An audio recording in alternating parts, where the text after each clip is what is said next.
Did they fake Artemis 2? Of course they did. Many people have called out various aspects of this mission. I'm going to show you a very simplistic way you can refute this moon mission and prove it's fake by using their own material. I'm not going to jump on the bandwagon like many others have, although I did show some interesting footage of the launch where we saw the cable cars coming down as we had the firework display in all its glory. But I think personally that was a red herring to get people to jump on the bandwagon straight away, and the mainstream media could kind of manipulate that. But we're going to scroll down and have a look at some of these pictures here. But essentially, it's BBC News, Artemis in pictures. Got a couple of the thespians here. Picture of the return home. Some more pictures. Great performance, guys. This is the thing that saddens me. The future generation, kids buying into that tosh. Well, how do you know it's tosh, Adam? Well, funny you should ask, because the moment they start producing images like this, you know it's nonsense.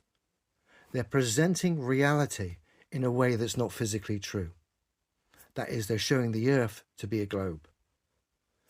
Globe believers are jumping all over this and celebrating this as some sort of magnificent triumph, when the brutal, crazy truth of this situation is all we've had is a firework display, some thespian-like performances, and a shocking set of images.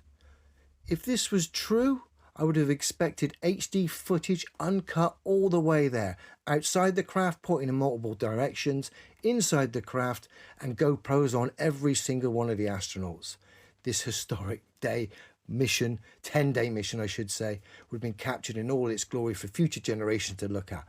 But no, all you got is the usual tosh, because they can't do that. Because they can't fake it. It would be too difficult to have the astronauts filmed 24/7. Instead, you just get thespian-like performances, imagery like this, and a firework display. Adam, how do you know the globe is physically impossible?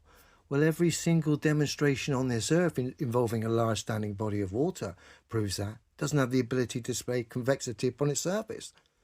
Every tower crane on this Earth is dead still and plumb on a non-windy day. Yet every single physical demonstration that's ever been trying to replicate a tower crane entertaining motion like the globe Earth theory would suggest, yet remaining dead still and plumb, every demonstration that's ever been done shows the pendulum deviates from the plumb, proving tower cranes don't have the ability to be dead still and plumb whilst entertaining the multiple different speed vectors like the globe Earth theory suggests. Again, this isn't my opinion. This is physical reality being spelled out for you in a simplistic, easily digestible form. Remember, I'm just a guy who stands by the things that are physically true. I don't have a bias. If I did have a bias, it is just to the things that are physically true. I don't care about maps and models. That would require full exploration.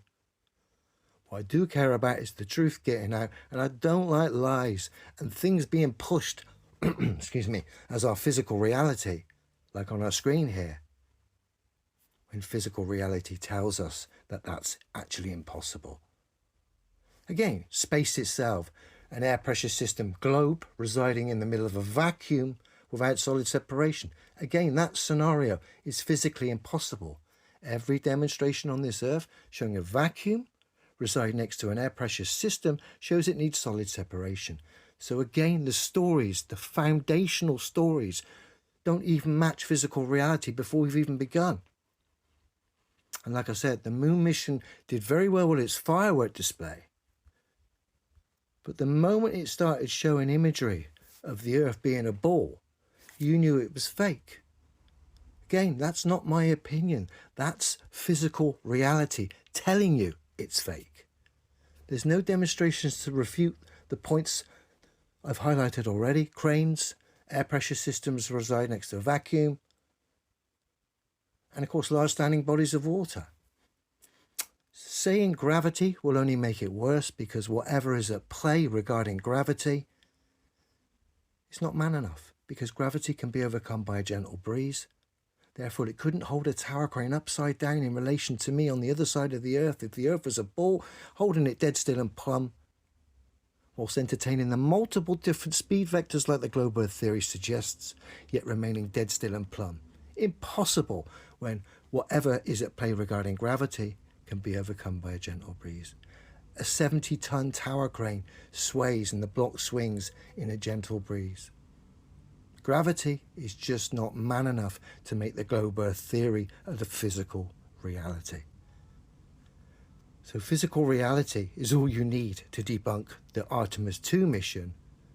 No one will refute you. Everyone can confirm what you say. Like I said, they started off really well with a firework display and did some silly theatrics. But the moment you start seeing stuff like this on your screen, you know it's nonsense. NASA did such a bad job with this Artemis 2, even the general public is starting to wake up to this. Many have asked, like I've already highlighted, why wasn't there HD footage all the way there, all the way back, to capture this incredible event? And of course, as a result of what has been cited as the evidence for this mission, it's kind of backfired now in this day and age of technology. Why weren't there P900s, P1000s on there? They're sponsored by Nikon. Yet some of the imagery we got was absolute tosh.